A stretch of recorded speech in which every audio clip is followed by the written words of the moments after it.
Hello दोस्तों, आप सभी का स्वागत है। आज की हमारी कहानी है आसियाना आस्की का भाग 45। अभी तक आपने पिछले वीडियो में सुना कि आदित्य और अनामिका की शादी हो चुकी है। अब इनकी लाइफ में क्या होगा, आगे सुनिए। सुबह के 6 बज रहे हैं। दादू बगीचे में बैठकर अपना अखबार पढ़ रहे हैं। दादी माँ अपने कमरे में है। सुबह से आज तबीयत जरा नरम है उनकी। राकेश जी उठ चुके हैं और अपने कमरे में बैठे जरूरी मेल्स चेक कर रहे हैं। राधा उनके लिए सुबह की चाय बनाने में किचन में है। आकाश, नीता, अवनी और चीकू अपने कमरे में है, शायद उठे नहीं अभी तक। रघु बाहर सफाई में लगा हुआ है। गहरे हरे रंग का सूट पहने, सर पर लाल रंग का दुपट्टा ओढ़े, हाथों की मेहंदी से पता चल रहा था कि शादी को अभी ज्यादा दिन नहीं हुए हैं। सीधी मांग में भरा सिंदूर, ललाट पर लगी छोटी लाल बिंदी, हाथों में लाल चूड़ा और गले में मंगलसूत्र, इन सब से मिलकर अनामिका को और खूबसूरत बना दिया था। हाथ जोड़े आंखें मूंदे वह सुबह की पूजा कर रही थी। हल्की लाल रंग से पुते उसके होठों ने किसी मंत्र का जाप करना शुरू किया। अनामिका ने धीरे से अपनी आंखें खोली, सामने पड़ी पूजा की थाली उठाई। सुबह की आरती के बाद वह सीधा रसोई घर की ओर चली आई। राधा को किचन में काम करती देखकर अनामिका ने उन्हें रोकते हुए कहा, माँ, ये आप क्या कर रही हैं? हमें कहा होता ना, हम बना देते पापा के लिए चाय। कोई बात नहीं अनामिका, तुम पूजा कर रही थी इसलिए मैंने सोचा मैं ही बना लेती हूँ। और तुम यहाँ किचन में क्या कर रही हो? अभी 1 ही महीना तो हुआ है तुम्हारी शादी को, अभी से घर के काम संभालने शुरू कर दिए। राधा ने कप में चाय छानते हुए कहा। तो अनामिका बोली, क्या माँ, ये घर हमारे लिए अनजान थोड़ी है, और वैसे भी हमें आप सबके लिए काम करना अच्छा लगता है। आप हटिए, हम करते हैं, अनामिका ने कहा और चाय के लिए पतीले गैस पर चढ़ा दिया। राधा राकेश जी की चाय लेकर वहां से चली गई। अनामिका ने चाय बनाई, 2 कप लेकर वह बगीचे में आई। साथ में दादू की सुबह की दवा भी उसके पास थी। उसने दादू के सामने चाय का कप रखा और उनके पैर छूकर कहा, गुड मॉर्निंग दादू। अरे गुड मॉर्निंग बेटा, दादू ने अखबार साइड में रखकर कहा, ये लीजिए आपके खाली पेट की दवा और साथ में ही फीकी चाय। अनामिका ने दादू के हाथ में दवा रखते हुए कहा, क्या अनामिका, आज फिर फीकी चाय? दादू ने थोड़ा नाराज होकर कहा। तो अनामिका ने उन्हें प्यार भरी डांट लगाते हुए कहा, दादू भूल गए आप, अभी पिछले टेस्ट में ही आपको शुगर कितना ज्यादा आया था। डॉक्टर ने साफ मना किया है आपको मीठा देने से, और आज से आपको ये फीकी चाय ही मिलेगी। हाँ, शादी होते ही बदल गई हो अनामिका, दादू ने चाय का कप उठाते हुए कहा। तो अनामिका उनको घुटनों के पास आकर बैठी और प्यार से कहा, दादू आप इस परिवार की नींव हैं, आपका स्वस्थ रहना जरूरी है ना। हाँ, बात मनवाना तो कोई तुमसे सीखे, दादू ने चाय पीते हुए कहा। तो अनामिका उठी और ट्रे लेकर रघु की ओर आकर कहा, रघु भैया काम छोड़िए और पहले चाय पी लीजिए। रघु ने हाथ पहुंचे और चाय का कप लेकर कहा, राधे राधे दीदी, आपका ये अपनापन देखकर तो लगता है जैसे हम भी इसी घर के सदस्य हैं। लीजिए। अरे बिल्कुल, आप इस घर के सदस्य हैं, और हाँ, भाभी कहने की आदत डाल लीजिए, हमेशा क्या दीदी ही कहेंगे हमें। अनामिका ने मुस्कुराते हुए कहा, भाभी तो आप बाद में बने हो, मैं तो हमेशा आपको दीदी ही कहूँगा। रघु ने कहा। तो अनामिका मुस्कुराकर वहां से चली गई। अंदर आकर उसने दादी माँ के लिए चाय का कप लिया और उनके कमरे की ओर चली आई। अंदर आकर अनामिका ने देखा, दादी माँ अपने बिस्तर पर दीवार से पीठ लगाए बैठी थी और आंखें मूंदी रखी थीं। अनामिका ने बेड की साइड टेबल पर चाय का कप रखा और धीरे से कहा, दादी माँ। अरे अनामिका, तुम कब आई? दादी माँ ने कहा। अनामिका वहीं पड़ी कुर्सी पर बैठी और दादी माँ को चाय देकर कहा, आपके लिए चाय लेकर आई हूँ। क्या हुआ, आज आप थोड़ा उदास हैं? तबीयत तो ठीक है ना आपकी? हाँ, बस थोड़ा सा पैरों में दर्द है, उसी वजह से। तो अनामिका उठी और ड्रेसिंग से तेल लेकर उनके पैरों के पास बैठते हुए कहा, अभी मसाज कर देते हैं ना, पल में दर्द दूर हो जाएगा। अनामिका ने दादी के पैरों की मसाज कर दी, उन्हें पहले से ज्यादा आराम था। उन्होंने चाय पीते हुए कहा, अनामिका, सच में तुम्हारे हाथों में जादू है। अनामिका मुस्कुरा दी और उठते हुए कहा, ठीक है दादी माँ, आपको कुछ चाहिए है तो हमें आवाज लगा दीजिएगा। ठीक है बेटा, तुम जाओ। अनामिका निकलकर किचन में आई। उसने आकाश और नीता के लिए भी चाय बनाई, चीकू और अवनी के लिए दूध के गिलास रखे और सीढ़ियों की ओर बढ़ गई। सबसे पहले वह अवनी के कमरे में आई तो देखा अवनी सो रही थी। अनामिका ने दूध का गिलास टेबल पर रखा और खिड़की के पर्दे हटाते हुए कहा, उठ जाइए महारानी जी, सुबह 7 बज चुके हैं। कैसी दोस्त मिली है ना हमें, आलसी। कहती हुई अनामिका अवनी के पास आई। देखा उसका फ़ोन चालू था। अनामिका ने फ़ोन लेकर देखा, हनी का था। अनामिका ने फ़ोन कान से लगाया तो हनी के खर्राटे की आवाज़ें आ रही थीं। अनामिका ने फ़ोन काट कर साइड में रखा और कहा, रात रात भर बातें चलेंगी तो ऐसे ही होगा। अवनी मैडम अब उठ भी जाओ, सोने दो ना अनामिका, कहकर अवनी ने करवट बदल ली। अनामिका ने उसे अपनी ओर किया और कहा, दूध रखा है तुम्हारे लिए, पीकर खत्म करो। और हाँ, ये अनामिका अनामिका क्या लगा रखा है, भाभी है हम तुम्हारी। अवनी एकदम से उठी और अनामिका को पलटकर कहा, उससे पहले तुम मेरी दोस्त हो और मैं नहीं कहने वाली तुम्हें कोई भाभी भाभी। हाँ, दोस्त के भाई से शादी जो की है, ये सजा तो मिलनी ही थी। अच्छा, नौटंकी बंद करो और दूध पी लेना। अनामिका ने ट्रे लेकर जाते हुए कहा। आकाश के कमरे के सामने आकर अनामिका ने दरवाज़ा खटखटाया। दरवाज़ा नीता ने खोला। नीता के गीले बालों से पता चल रहा था कि वह अभी अभी नहाकर आई थी। अनामिका को सामने देखते ही नीता ने कहा, सॉरी अनामिका, वो मैं नीचे ही आने वाली थी। चीकू भी उठ गया था तो उसे देखने में लेट हो गया।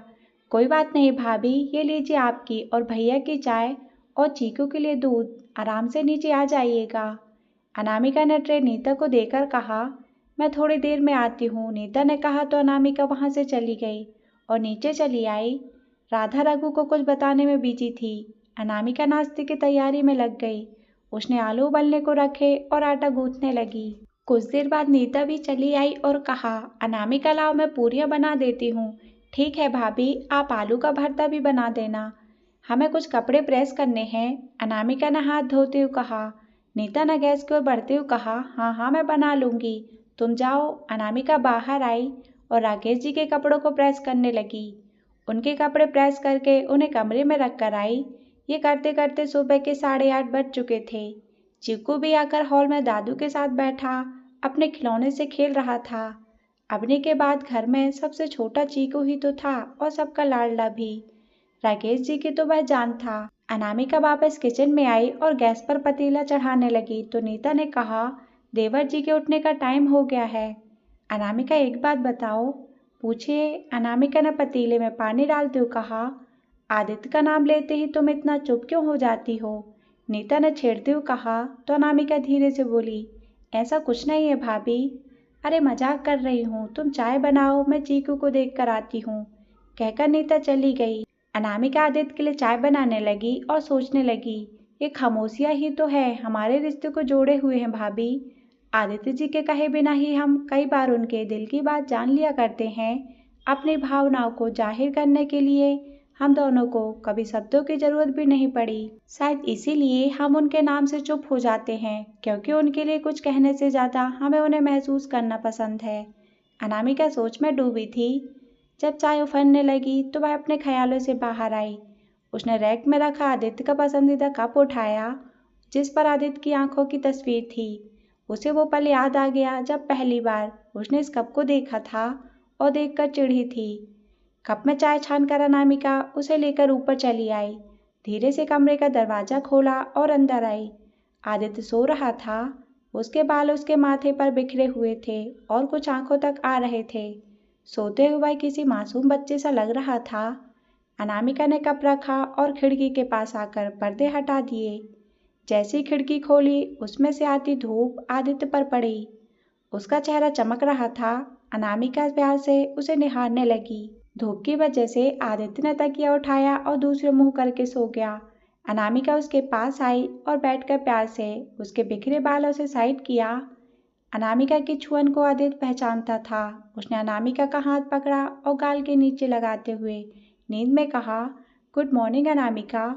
अनामिका आदित्य के थोड़ा पास आई और धीरे से उसके कान के पास आकर कहा, गुड मॉर्निंग, उठ जाइए, सुबह हो चुकी है। आदित्य उठकर बैठ गया और अपने बालों में हाथ घुमाते हुए कहा, पता है सुबह सुबह इतनी अच्छी नींद आती है और तुम आकर मुझे उठा देती हो। आप कहें तो कल से ना उठाएं। अनामिका ने चाय का कप आदित्य को थमाते हुए कहा तो आदित्य बोल पड़ा, मैं तो चाहता हूँ मेरी हर सुबह तुम्हारी आवाज़ सुनकर हो।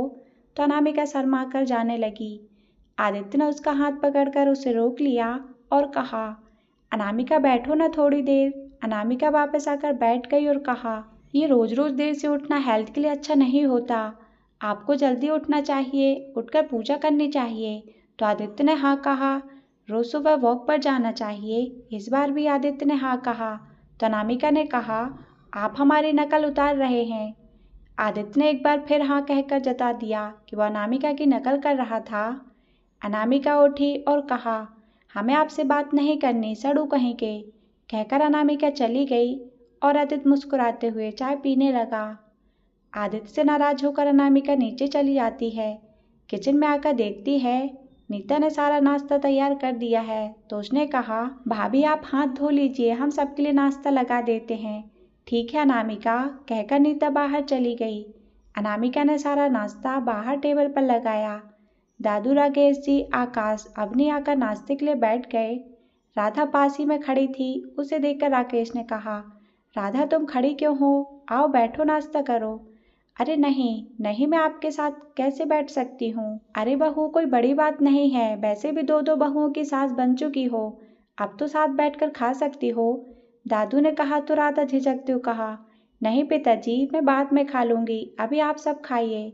बैठिए ना माँ, आकाश ने कहा तो राधा आकर बैठ गई। अनामिका और नीता सबके लिए नाश्ता परोसा। अनामिका दादी माँ का नाश्ता उनके कमरे में रख कर आ गई। वापस आई तो देखा बाकी सब नाश्ता कर रहे हैं और नीता कटोरी लिए चीकू को खिलाने उसके पीछे पीछे दौड़ रही है। अनामिका उसके पास आई और कहा, भाभी लाइए, हम खिला देते हैं। नीता कटोरी उसे पकड़ाकर चली गई। अनामिका हॉल की साइड में आकर बैठी और चीकू को देखकर कहा, कितना टेस्टी नाश्ता है, जो भी इसे खाएगा उसे चॉकलेट्स मिलेगी। चीकू ने सुना तो अनामिका को देखा। चीकू को अपनी ओर देखता पाकर अनामिका ने कहा, चीकू आपको चॉकलेट चाहिए? 2 साल का बच्चा चॉकलेट्स का मतलब भला क्या समझता? लेकिन अनामिका की बातों से वह आकर्षित हुआ और उसके ओर चला आया। अनामिका ने उसे प्यार से खिलाना शुरू किया। कभी उसे बातों से बहलाकर तो कभी खुद खाने का नाटक करके वह उसे खिलाती जा रही थी। कुछ देर बाद आदित्य भी नीचे चला आया। उसने ट्राउजर और टी शर्ट पहना हुआ था। अभी अभी नहा कर आया था। नीचे आकर जब उसने अनामिका की तरफ देखा तो अनामिका ने मुंह बना दिया। आदित्य मुस्कुराते हुए जाकर नाश्ते के लिए आ बैठा। नीता ने उसके लिए भी नाश्ता परोस दिया। आदित्य ने एक बार फिर अनामिका की ओर देखा, लेकिन अनामिका चीकू को खाना खिलाने में बिजी थी। आदित्य ने आवाज लगाई, हे चीकू। आदित्य की आवाज सुनकर चीकू उसकी ओर चला गया। आदित्य ने उसे उठाकर अपने पास वाली कुर्सी पर बैठाया और कहा, उस अनामिका के साथ नहीं रहना है, वो तुम्हें अपनी तरह बोरिंग बना देगी। ए नालायक, क्या उल्टा सीधा सिखा रहा है बच्चे को? दादू ने कहा तो चीकू के साथ साथ आदित्य भी मुस्कुरा उठा। अनामिका दूसरे कामों में लग गई। नाश्ता करने के बाद राकेश ने कहा, पापा आज शाम को हनी के घर वाले आ रहे हैं सगाई की तारीख तय करने। ये तो अच्छी बात है बेटा, अवनी का कॉलेज भी पूरा हो चुका है, आगे की पढ़ाई वह शादी के बाद कर लेगी। हाँ पिताजी, हनी के मम्मी पापा से बात हुई थी, उन्होंने कहा है कि उन्हें अवनी के आगे की पढ़ाई से कोई ऐतराज नहीं है। तो फिर तय रहा, आज शाम वो आ रहे हैं, बाकी जरूरी बातें उनसे आज शाम में ही कर लेंगे। राकेश ने उठते हुए कहा, ठीक है बेटा, तुम और आकाश आज जल्दी आ जाना ऑफिस से। आकाश चले बेटा, राकेश ने आकाश को देखकर कहा। पापा आप गाड़ी लेकर जाइए, मुझे थोड़ा काम रहेगा बाहर, तो मैं बाइक से आ जाऊंगा। आकाश ने कहा तो राकेश जी ने अपना बैग लेकर ऑफिस के लिए निकल गए। दादू अपने कमरे की ओर चले गए। नीता भी किचन में काम देखने लगी और आकाश ऊपर चला गया। नीचे हॉल में आदित्य, अनामिका और चीकू ही थे। अनामिका भी आदित्य से नाराज थी। ये देखकर आदित्य ने ऊंची आवाज में चीकू से कहा, यार चीकू, कुछ ज्यादा ही नाराजगी नहीं दिखाने लगे हैं घर वाले। चीकू क्या समझता, वह तो बस बैठा सेब से खेल रहा था। अनामिका के कानों में आदित्य की आवाज पड़ी तो वह आदित्य के पास आई और कहा, सीधी बात करने में शर्म आती है? सॉरी, आदित्य ने अपने दोनों कान पकड़कर कहा तो पास बैठा चीकू ने भी उसकी नकल करने लगा। ये देखकर अनामिका ने उसके गाल पर किस करते हुए कहा, आपको सॉरी बोलने की जरूरत नहीं है बेटा। जैसी अनामिका जाने लगी, आदित्य ने उसे हाथ पकड़कर रोक लिया। अनामिका ने पलटकर इशारे से पूछा तो आदित्य ने गाल पर उंगली रखते हुए कहा, और मेरा केस? शर्म नहीं आती आपको बच्चों के सामने ऐसी बातें करते हुए? चीकू से शर्म कैसी, कल तो इसके भी तो कोई चिक्की होगी ना। आदित्य ने कहा तो अनामिका ने अपना हाथ छुड़ाते हुए कहा, लेकिन हम आपकी तरह बेशरम नहीं हैं। अनामिका, अनामिका सुनो तो अनामिका। आदित्य बोलता ही रह गया और अनामिका वहां से चली गई। आदित्य उठा और चीकू से कहा, चीकू घूमने चलें। हे घूमी घूमी। चीकू कुर्सी पर खड़े होकर कूदने लगा। आदित्य ने उसे गोद में उठाया और बाइक की चाबी लेकर बाहर आ गया। उसने चीकू को अपने आगे बाइक पर बिठाया और बाइक स्टार्ट करके वहां से निकल गया। अनामिका ने नाश्ता किया और ऊपर अपने कमरे में चली आई। कमरे में आकर उसने पहले यहाँ वहाँ आदित्य के कपड़ों को उठाया और वॉशरूम में जाकर उन्हें मशीन में डाल दिया। वापस आकर कमरे को साफ किया, बेडशीट चेंज की, इधर उधर बिखरे सामान को सही जगह जमाया। अभी वह अपना काम कर ही रही थी कि तभी अनामिका का फोन बजा। अनामिका ने फोन उठाया, देखा एनजीओ से था जिसे अनामिका ने शुरू किया था। अनामिका ने फोन उठाया और कहा, हेलो नमस्ते मैडम, मैं अखिलेश बात कर रहा हूँ। Sorry to you disturb you. आज शाम एनजीओ में एक छोटा सा फंक्शन है, सब चाहते हैं कि आप आएँ। आपकी शादी के बाद से आप पर काफ़ी जिम्मेदारियां आ गई हैं, हम सब जानते हैं, लेकिन आप थोड़ा टाइम निकाल कर आती तो हमें अच्छा लगता। अखिलेश ने कहा, जो कि अनामिका के बाद इस एनजीओ को अखिलेश ही संभाल रहा था। अनामिका ने कहा, माफ़ कीजिए, आज शाम घर में कुछ मेहमान आने वाले हैं, हम नहीं आ पाएंगे। इट्स ओके मैम, आप आती तो बच्चों को अच्छा लगता। अखिलेश जी, हम ज़रूर आते, लेकिन घर में ज़रूरी काम है, आज नहीं, लेकिन जल्द ही हम बच्चों से आकर मिलेंगे। अनामिका ने कहते ही, ठीक है मैम, रखता हूँ कहकर अखिलेश ने फ़ोन काट दिया। अनामिका ने फ़ोन साइड में रखा और सोच में पड़ गई। शादी के बाद तो वह जैसे अपने सपनों को भूल ही गई थी। आदित्य से शादी होने के बाद अनामिका घर की जिम्मेदारियों में ही उलझ कर रह गई थी। ना उसके पास अपने सपनों के लिए वक्त था और ना ही अपने एनजीओ के लिए। अनामिका बैठे बैठे सोच ही रही थी कि आदित्य वहां आया। अनामिका को आदित्य के आने का पता ही नहीं चला। आदित्य उसके सामने आकर बैठा और चुटकी बजाकर कहा, हे कहाँ खोई हो, आप कब आए? अनामिका ने अपनी सोच से बाहर आकर कहा, बस अभी अभी। वैसे क्या कर रही थी तुम? अनामिका ने आदित्य के हाथों को अपने हाथों में लिया और कहने लगी, आदित्य जी, जब से हमारी शादी हुई है एनजीओ पर ध्यान ही नहीं दे पाए हैं हम। कई बार वहां से फ़ोन भी आया, लेकिन जा नहीं पा रहे। एक अधूरापन सा लगता है हमें आजकल, जैसे किसी ज़रूरी चीज़ को खुद से दूर कर दिया हो। बस इतनी सी बात, कल से तुम एनजीओ जाना शुरू कर दो। देखो अनामिका, मैंने तुमसे शादी की है, इसका मतलब ये नहीं कि मेरे लिए तुम अपने सपनों को छोड़ दो। वैसे भी कुछ दिन बाद मैं दिल्ली जाने वाला हूँ, कोर्ट सेशन शुरू होने वाले हैं।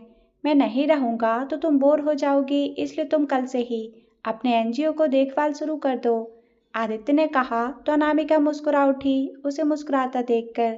आदित्य ने कहा, वैसे खुशी एनजीओ जाने की है या मेरे दिल्ली जाने की? क्या आप भी? आपका दूर जाना हमारे लिए हमारी जान जाने जैसा है, लेकिन हमें आपको आगे बढ़ते देखना है। आपको इतना ऊंचाई पर देखना है जहां आपको हर परेशानी छोटी लगे। अनामिका ने कहा तो आदित्य ने उसे गले लगाकर कहा, इतना काफ़ी है अनामिका, मुझे तुम्हारे साथ रहकर कामयाब बनना है, तुमसे दूर जाकर नहीं। अच्छा तो फिर दिल्ली क्यों जा रहे हो? अनामिका ने पूछा तो आदित्य अनामिका से दूर हटा और उसका चेहरा अपने हाथों में लेकर कहा, तुम कहोगी तो नहीं जाऊंगा। जाइए, बस जल्दी वापस आइएगा। आदित्य उसे देखता रहा और फिर उठकर दीवार के पास आकर अपने बनाए डिजाइन को देखकर कहने लगा, पता है अनामिका, मेरा और आकाश भैया का सबसे बड़ा सपना तो यही है, अमायरा। इसके लिए मैंने बहुत मेहनत की है। इस संडे एक मीटिंग है, उसमें क्लाइंट से मिलकर ये नया काम फिक्स करना है। आप जरूर सफल होंगे। आदित्य वापस आया और आकर अनामिका की गोद में सर रखकर लेट गया और कहा, वैसे अनामिका, हमारे पहले बच्चे का नाम हम लोग कशिश रखेंगे। आदित्य अनामिका की गोद में लेटे हुए बातें करता रहा और अनामिका के प्यार से उसके बालों में उंगलियां घुमाती रही। बातें करते करते कब आदित्य को नींद आ गई उसे पता ही नहीं चला। अनामिका ने देखा तो उसने धीरे से आदित्य का सर उठाया और तकिया लगा दिया। घड़ी की ओर देखा, दोपहर के 2 बज रहे थे। अनामिका उठी और दरवाजा बंद करके बाहर आ गई।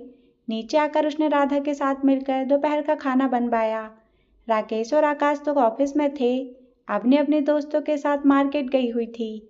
अनामिका ने बाकी सबको खाना खिलाया और फिर किचन की सफाई में लग गई। ये देखकर राधा ने कहा, अनामिका खाना नहीं खाओगी? माँ, आदित्य जी सो रहे हैं, उन्होंने नहीं खाया, उनसे पहले हम कैसे खा सकते हैं? तो राधा ने अनामिका के हाथ से बर्तन लेकर सिंक में रखते हुए कहा, वो तो नालायक है, ये कोई सोने का टाइम है? उसके चक्कर में तुम क्यों भूखी रहोगी? चलो चलकर पहले खाना खाओ। लेकिन अनामिका ने कहना चाहा तो राधा ने कहा, लेकिन कुछ नहीं अनामिका, पत्नी धर्म निभाने के और भी कई तरीके हैं। भूखे रहकर खुद को तकलीफ देकर निभाया धर्म पत्नी धर्म नहीं होता। अब चलकर खाना खा लो। राधा की बात सुनकर अनामिका किचन से बाहर चली आई और नीता के साथ बैठकर खाना खाने लगी। खाने के बाद सभी काम निपटाकर राधा और नीता अपने कमरे में चली गई। अनामिका को दिन में कभी नींद नहीं आती थी, इसलिए वह हॉल में आकर रघु की मदद से पर्दे और सोफे के कवर बदलने लगी। सभी काम होने के बाद रघु भी आराम करने बाहर अपने कमरे में चला गया। शाम को हनी और उसके घर वाले आने वाले हैं, सोचकर अनामिका ने उनके लिए कचौड़ियाँ बनाने का बंदोबस्त कर दिया। सभी काम करते करते शाम के 5 बज चुके थे। दादू की चाय का वक्त हो चुका था। राधा अपने कमरे से आई और देखा अनामिका काम में लगी है, तो उन्होंने कहा, अनामिका तुम ऊपर जाकर तैयार हो जाओ, हनी और उसके घर वाले आते ही होंगे, और हाँ, आदित्य को भी उठा देना। जी माँ, कहकर अनामिका वहाँ से चली गई। राधा ने अपने और दादू के लिए चाय चढ़ा दी। राकेश और आकाश भी घर आ चुके थे। आकर दोनों हॉल में ही बैठकर किसी मीटिंग के बारे में चर्चा करने लगे। राधा उनके लिए चाय लेकर आई। राकेश को चाय देते हुए कहा, कितनी बार कहा है आपसे, ऑफिस की बातें ऑफिस में ही रख कर आया कीजिए। अब चाय पीजिए और फिर फ्रेश हो जाइए, वे लोग आते ही होंगे। हाँ ठीक है, आदित्य कहाँ है? राकेश जी ने पूछा। सो रहा है, राधा ने दादू के कमरे की ओर जाते हुए कहा। शादी हो गई है, लेकिन इसमें कोई सुधार नहीं है, राकेश जी ने आदित्य के लिए कहा और चाय पीने लगे। अनामिका ने अपने लिए साड़ी निकाली, उसे पहना और साथ में मैचिंग सिंपल ज्वेलरी भी। उसने शीशे में खुद को देखते हुए मांग में सिंदूर भरा, बिंदी लगाई और आंखों में काजल लगाने लगी। अपनी साड़ी सही करते हुए शीशे में देखा तो पाया कि आदित्य उसके पीछे ही खड़ा है। अनामिका मुस्कुराई तो आदित्य उसके पास आया और पीछे से उसे अपनी बाहों में भरकर अपने होठों को उसके कंधे पर रख दिया। अनामिका आदित्य की ओर पलटी और कहा, नीचे मेहमान आने वाले हैं, कपड़े चेंज करके आप भी नीचे आ जाइए। हाँ ठीक है, आदित्य ने कहा और फिर अनामिका की आंख के किनारे से काजल निकालकर उसके कान के पीछे लगाते हुए कहा, बहुत सुंदर लग रही हो। थैंक यू, जल्दी आइएगा, कहकर अनामिका चली गई। आदित्य ने कबर्ड से अपने लिए कपड़े निकाल कर रखे और फ्रेश होने वॉशरूम की ओर चला गया। अनामिका नीचे आई, नीता भी आ चुकी थी। कुछ देर बाद हनी और उसके मम्मी पापा आए। राधा और राकेश जी ने उनका स्वागत किया। सभी अंदर आकर बैठे। अवनी भी मार्केट से आ चुकी थी, उसे देखकर हनी ने धीरे से हाथ हिलाकर हाय कहा। राकेश जी, दादू, आकाश और हनी के घर वाले सभी हॉल में बैठे थे। नीता और अनामिका उनकी मेहमान नवाजी में लगी थी। आदित्य वहाँ नहीं था। राकेश जी ने राधा की ओर देखा तो अनामिका ने धीरे से कहा, पापा हम बुलाकर लाते हैं। अनामिका ऊपर आई तो देखा आदित्य शर्ट पहन रहा है। अनामिका उसके पास आई और कहा, सब लोग नीचे आ चुके हैं, पापा आपको बुला रहे हैं। हाँ मैं आ ही रहा था, लेकिन ये बटन, टूटा हुआ बटन अनामिका को दिखाते हुए कहा, तो आप दूसरी शर्ट पहन लीजिए ना, मैं निकाल देती हूँ। अनामिका जैसे ही जाने लगी, आदित्य ने उसका हाथ पकड़कर उसे रोक लिया और कहा, नहीं मुझे यही पहनना है। तुम एक काम करो ना, ये बटन लगा दो। कभी कभी आप ना बिल्कुल बच्चे बन जाते हो। अच्छा बैठो, कहकर अनामिका कबर्ड से सुई धागा ले आई और आदित्य के शर्ट का बटन लगाने लगी। आदित्य जानबूझकर ऐसा कर रहा था क्योंकि वह चाहता था अनामिका उसके पास रहे।